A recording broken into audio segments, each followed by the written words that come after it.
Hello, my friends. I'm Pete Torre and the host of the Pete Torre Show, and welcome to episode number 10. Before we move on, I do want to thank my sponsors, Jackson West Medical Center, Best Practices Title, and Clutch Burger. My purpose, as it is on every single episode, is to inform, educate, and inspire you to take your business, your career to that next level and enhance your life.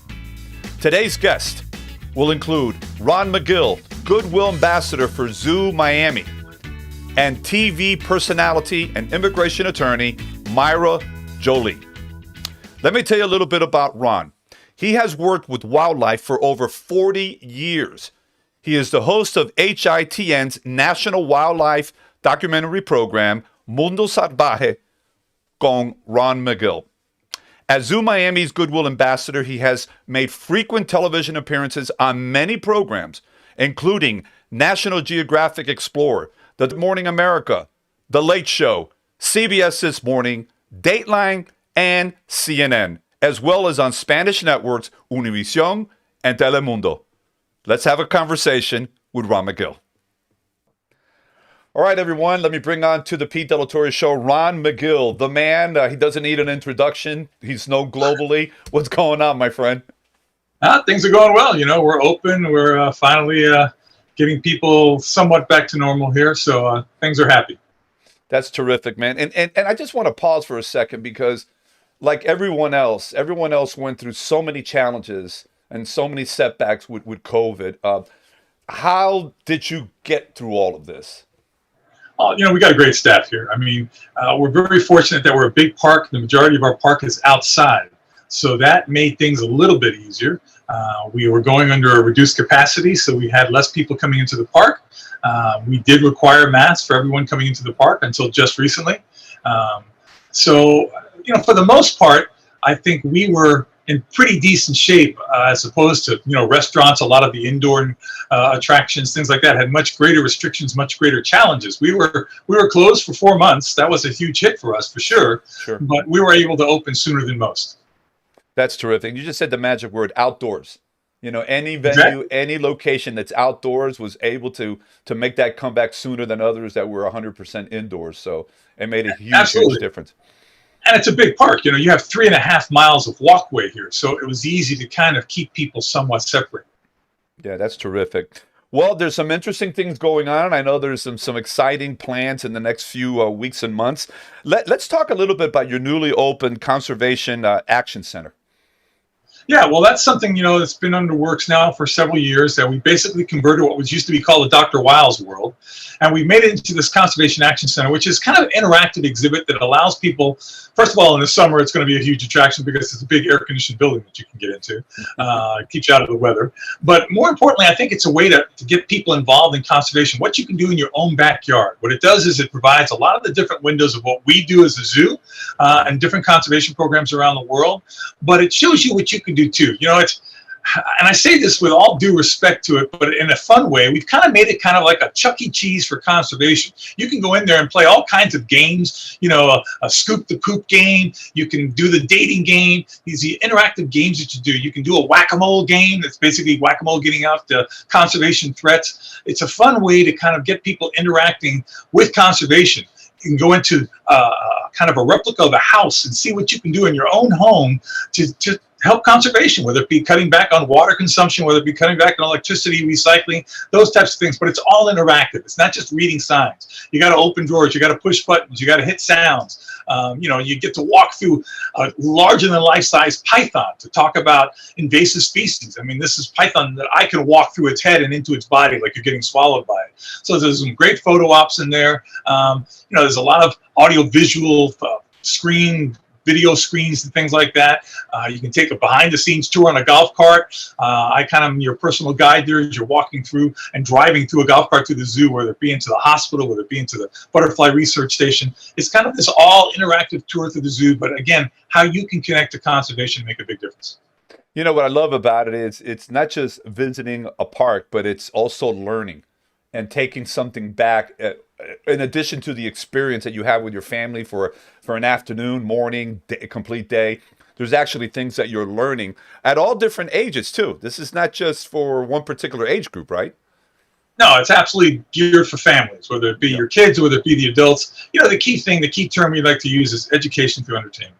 You don't want to come here and feel like you're going to school. You want to have a good time, but while you're having a good time, you're learning. And that's the key thing. So that's that classic term, education through entertainment. That's what the zoo's all about. Hopefully entertaining you, giving you great family time together, at the same time learning some cool stuff.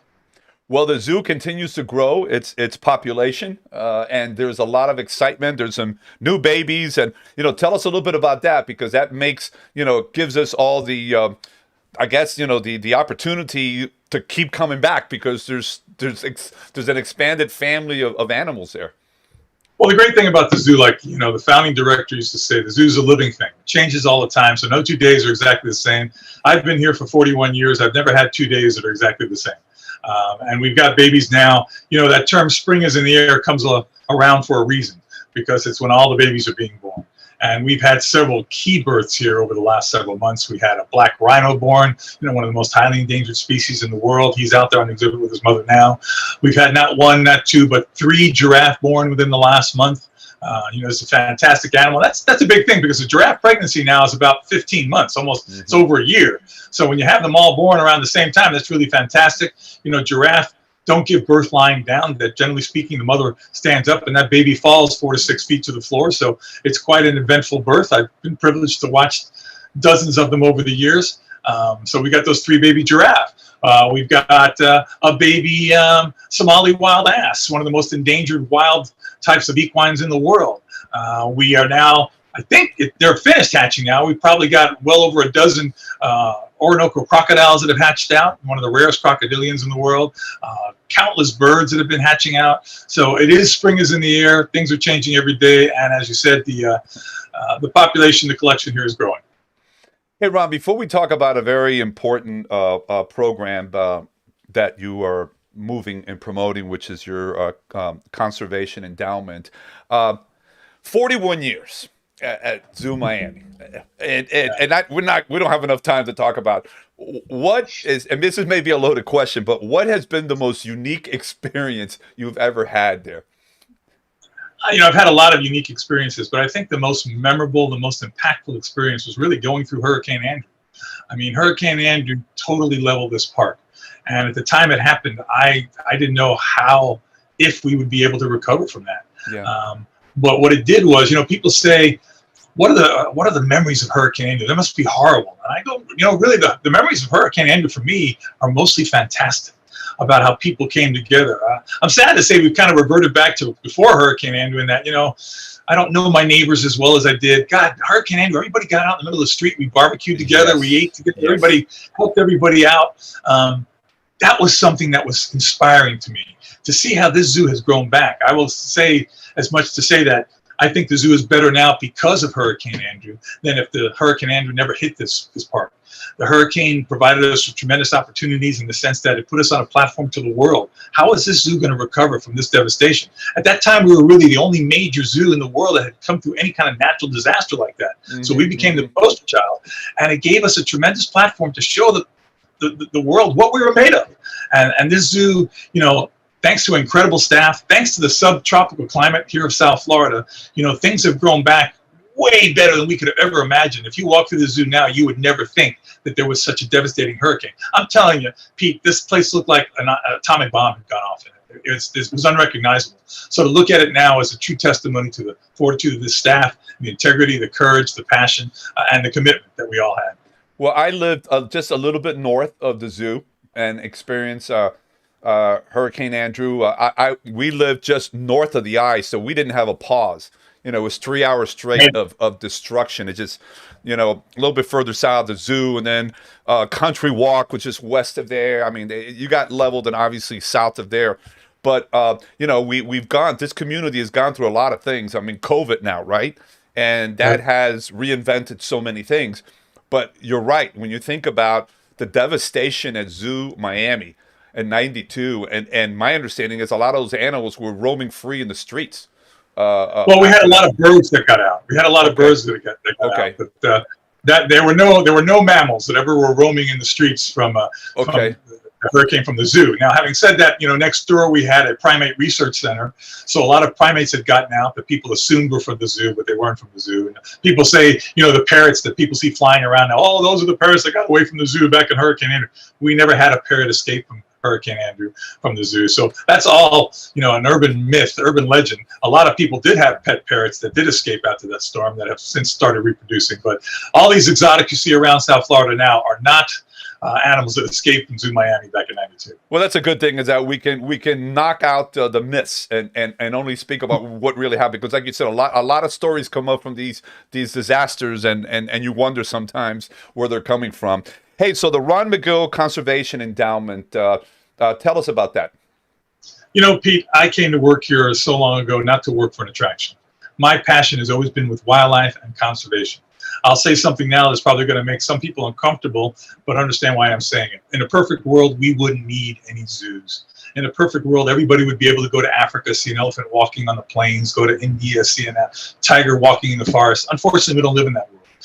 I know the value of zoos because as a small kid growing up in a small apartment in New York City, my mom brought me to the Bronx Zoo, and that did something to me. It planted a seed in me that has grown into this tree of passion where I just really am committed to protecting animals. But having said that, Pete, if the zoo is the last place that we can see these animals, then zoos as institutions have failed, because we have to concentrate on protecting animals in the wild where they belong. Mm-hmm. I do not approve of ever taking an animal out of the wild and putting it into captivity unless it's a last-ditch effort to save that animal's life or to save the species from extinction. Mm-hmm. But to put an animal on exhibit just to have it on exhibit by taking it out of the wild, I would never agree with that. Sure. So having said that, I feel that zoos have to really pour money into the wild. Yes, we need to build these exhibits. We need to bring people in. We need to provide these windows. But at the same time, we've got to allocate a certain amount of money to doing that in the wild. I just felt that because of budget constraints that we were not doing enough of that. We were building millions of dollars worth of exhibits, but we weren't putting enough into the wild. So I came up with this endowment. And I said, I'm going to create an endowment where it'll have a corpus of a minimum of $1 million. I didn't think I would ever be able to raise $1 million in my entire life. But if I did, I said I would keep that money there, and then the dividends produced by that could only be used to protect animals in the wild. Mm-hmm. Well, in my 41-year career, it's the thing I'm most proud of. The Ron Magill Conservation Endowment is the only conservation endowment at the zoo. It now stands at $0.5 million. Each year, I give away only to conservation boots on the ground work tens of thousands of dollars every year.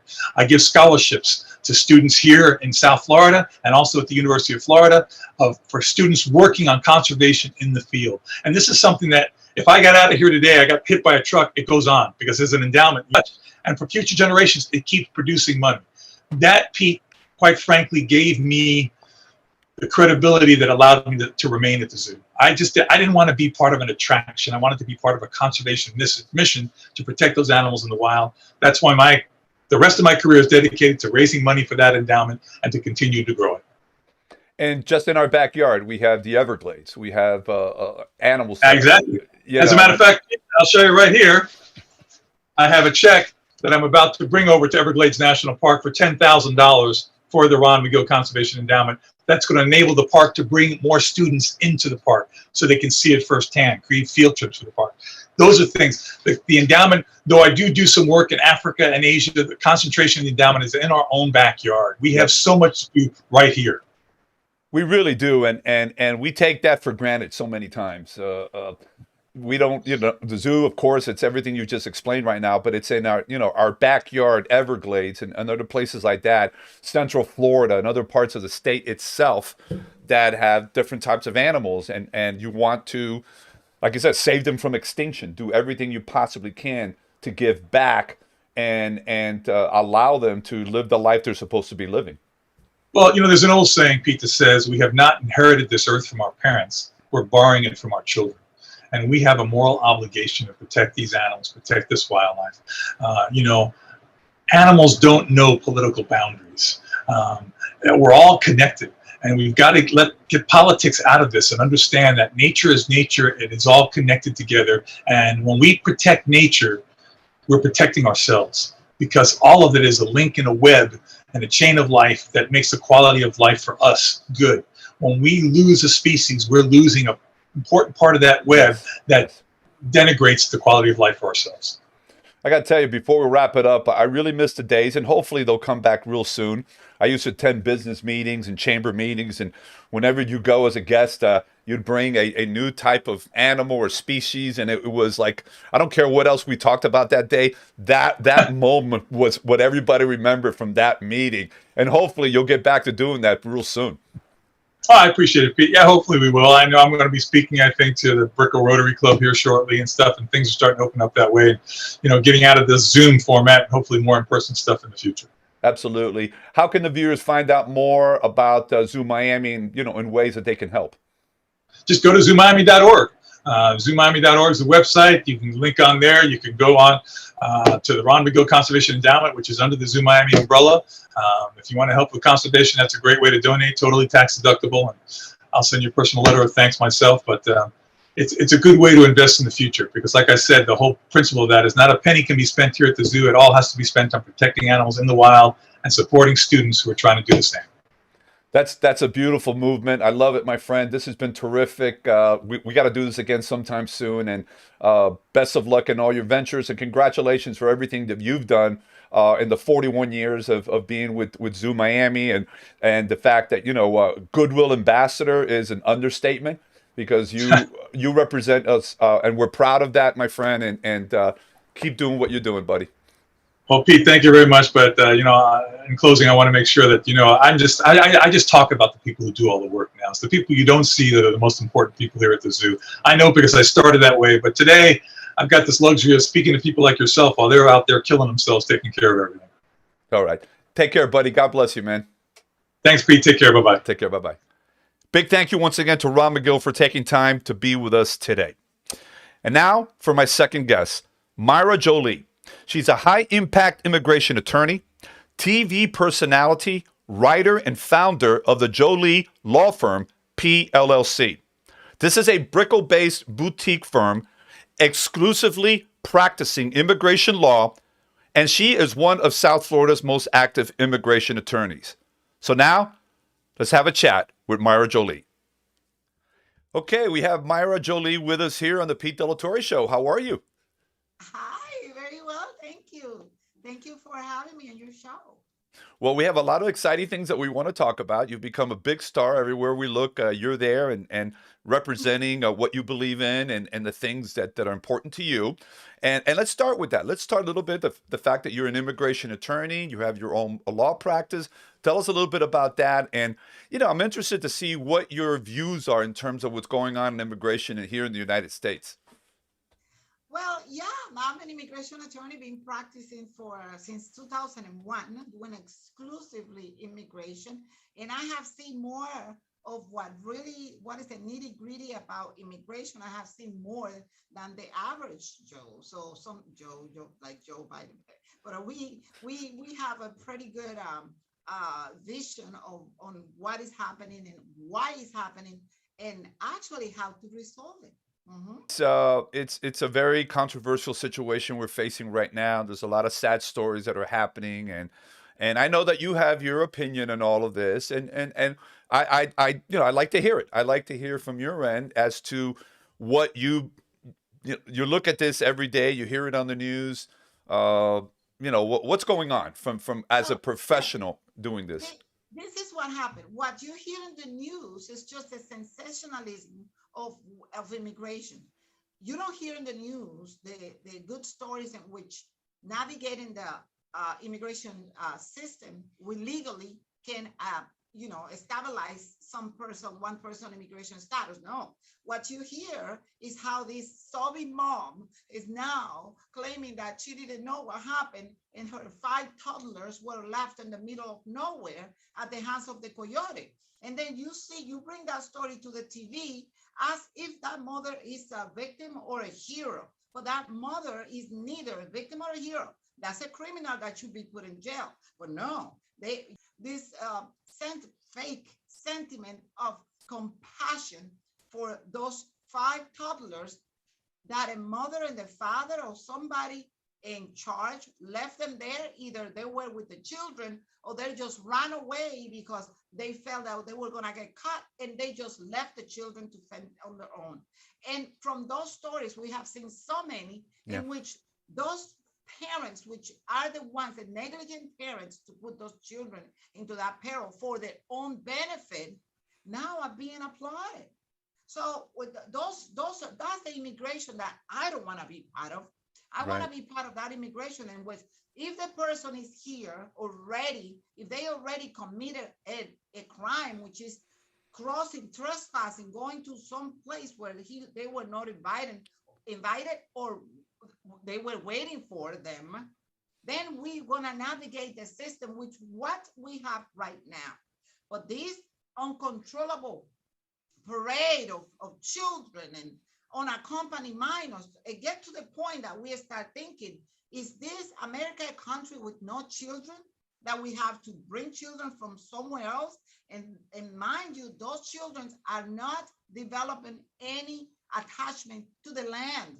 They were taken from somewhere and shoveled to some other places. We are not grooming future citizens. We're grooming future haters of this country, because how they gonna become attached to the land that opened their doors for them when they were just shoveling there by their parents. Yeah, that is a very, very sad story, and we're hearing so many of them out there. It's like you said also, there are things that we're not hearing about, and unless you have good information on that, it's not out there. And people's, and today's people's attention span is very short. So if they hear tidbits, that's what they believe is the truth. Yeah, but they don't see that the real truth here is a multi-billion human trafficking. Let's put it as it is. The coyotes, the drug traffickers, they're making a fortune. They love America today. They love our administration because it's making their business flourish. I mean, it's an 100,000%. Taking people from one place and putting in another. The coyotes are not any heroes, and they are not doing any favors to anyone, because the same way they can rape, kill, use those people, those children, we in America, we have to take the end of that enterprise, criminal enterprise that started with parents at home. Then we're gonna be part of that circle, criminal cycle, in which we're using children as part of this passport to enter the United States. Yeah. Well, I will tell you that your honesty and your transparency and being outspoken has led you to many exciting things. And you back during the election cycle, you had appeared at a Trump rally here in Miami, and were sitting behind him, and your appearance there garnered a lot of attention nationwide, and you were interviewed by several media outlets, including Fox. How's that experience been for you? How have you tapped into that, and how have you used that experience for good? Well, what happened is that when these things happen, one have to become shameless in the sense of saying like you mean it, and believing what your principles are, and never back down just because of the attention is too large. I was born for this. I was prepared for this. I don't feel it overwhelming because I've been fighting left and right for what I believe for years. So the fact that I appear behind Donald Trump, I didn't expect this to be a boom. Many people thought that this was just a publicity stunt. I wish I was that clever, that I can position myself in the left shoulder of Donald Trump during his only town hall in Miami. I don't have that kind of clout. I don't have that kind of influence. I'm just a woman who takes the opportunities as they come. And the reason that the opportunities come to me is because I am who I say I am, and I do what I say I'm gonna do. I don't know. I don't cheat. I don't steal. I don't play the victim. And then things, people gravitate towards me, and maybe they like or they don't like what I said, but they like to hear it. So at that point, I get invited like all the others, because this invitation doesn't come just out of one day. I'm sitting in a couch one day and the next day I'm in a Super Bowl. No, it comes from my being there with my heart and with my free will to be in the rallies, to be supporting that guy, to be after, because I believe in what he is pushing, which is America first. Without America, we don't have anything else. Today, many people can feel that America is what they have today. A check in the mail that person didn't work for, but the check keeps coming. America, the real true American patriot, the American who knows what it is to pursue the American dream is worked on with this one. It's no given. So when I was put in that position, I wasn't there pretending and planning to be this famous person. No, this TV station, they truly believe, because I was the only Black there. So they truly believe that their chances of me hating on whites was pretty certain to be in the 90%. So there was a 10% that they didn't bargain for, and they lost. They gambled and they lost. They thought there was a for certain that optics would be so good. If I'm behind Donald Trump and while he's talking, I go like, that would be great for optics. But when this Black woman started nodding for him, started giving the thumbs up, started applauding for him, it was a disaster. So, their narrative is going bonkers, because there is a Black who is in national TV nodding in approval of President Trump. At that point, they have to dox that woman. They have to find out something. They have to find some dirt. But little did they know that I'm just a good girl, a simple girl from the Dominican Republic, who became an American and loved being an American by choice. And that's why today's, I take it as it comes. I felt that I was famous before. At least in my kitchen, I was the best cook. I even beat Bobby Flay when it comes to cook for my family. So right now, I may be more famous than before, but believe me, the fame fades away. There has to be something else that you need to have substance. There needs to be something behind that. You've garnered over 14,000 followers on Facebook, for instance, and that doesn't happen by accident. It happens because your message is real.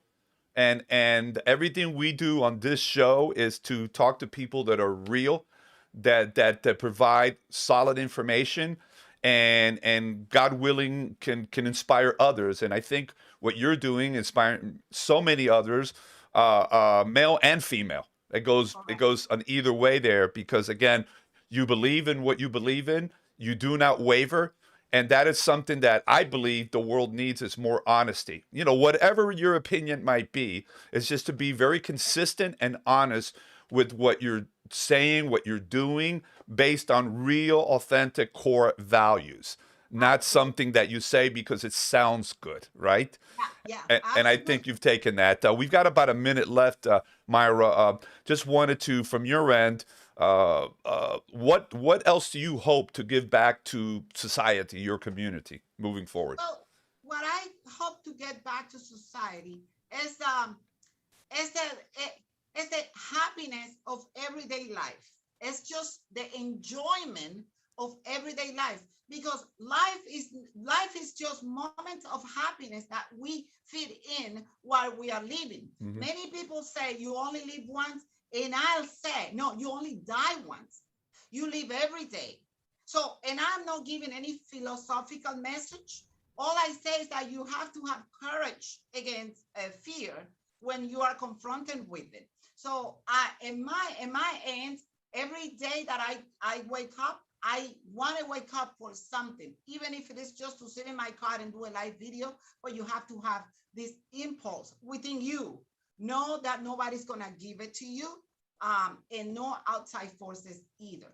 So it's also a couple of nights ago was the Miss Universe competition, in which you have all of these women coming. And one thing I noticed in the Miss Universe is being geared towards feel sorry for me. I'm a victim I am an immigrant. I am Black. I'm Japanese, but now I'm Black. I don't have hair. No, Miss Universe have to be, those women are ambassadors of their countries. You cannot bring the worst of your country for the people to see. Bring the best of your country for the people to be inspired. Fantastic. And you've inspired me today. And I know that all the viewers have been inspired. Thank you so much. Again, Mayra Joli, her law firm is Joli Law Firm, PLLC, here in Miami. Thank you so much. And, God bless you and keep being yourself. Thank you. Thank you. Take care. Bye-bye now. Bye-bye. Thank you once again to Mayra Joli for being with us today. I want to take a moment to thank you, our audience, our viewers, for being with us on every episode. As I've always told you before, keep writing to me, sending your feedback and your comments, because this is all about you. This program is for you, again, to get to that next level. Make sure to follow me on Facebook, Instagram, LinkedIn, and my YouTube channel, Pete Della Torre. As we part ways, I will leave you with this. Have a vision for tomorrow. Think and dream the big dreams. Yet keep an eye on today, because what you do today will set you up for that incredible tomorrow that you're looking for. Take care and God bless.